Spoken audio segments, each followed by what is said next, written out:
Hello everyone, আজকে আমি নিয়ে এসেছি একটা চাটের রেসিপি। চলো দেখে নেওয়া যাক আজকের রেসিপিটি। এই জন্য এখানে আমি কিছু ভাজা বাদাম নিয়েছি। এখানে আমি 4 চামচের মতন সুইট কর্ন নিয়েছি বয়েল করা। আর এখানে দিলাম বয়েল করা মটর, আর দিলাম চপড টমেটো, চপড পেঁয়াজ দিলাম। এখানে অল্প চাট মশলা দিলাম, চিলি পাউডার দিলাম, অল্প এখানে লেমন জুস দিচ্ছি,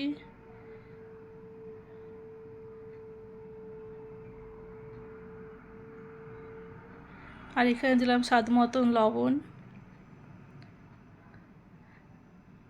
আর অল্প এখানে ব্ল্যাক পেপার দিলাম, আর এখানে অল্প ধনেপাতা কুচনো দিলাম। এবার সমস্ত জিনিসটাকে ভালোভাবে মিশিয়ে নিলে আমার রেডি হয়ে যাবে কর্ন চাট। ভীষণ হেলদি, ডিলিশিয়াস, কুইক একটা রেসিপি। এই রেসিপিটি অবশ্যই বানিও, বাচ্চাদের দিও, বড়দের দিও। আর যারা হেলথ কম করতে চায়, ওয়েট কম করতে চাইছো, তাদের জন্য এটা একটা পারফেক্ট স্যালাডের রেসিপি। আর রেসিপিটি কেমন লাগলো অবশ্যই একটা কমেন্ট করে কমেন্ট বক্সে জানিও, আর ভালো লাগলে শেয়ার করে দিও। এটা ব্রেকফাস্ট বা বিকালের স্ন্যাক্সে একদম পারফেক্ট রেসিপি। তাহলে আজ এই অবধি, আবার আমি চলে আসবো নতুন কোনো পর্বের মতো কোনো রেসিপি নিয়ে। ওকে।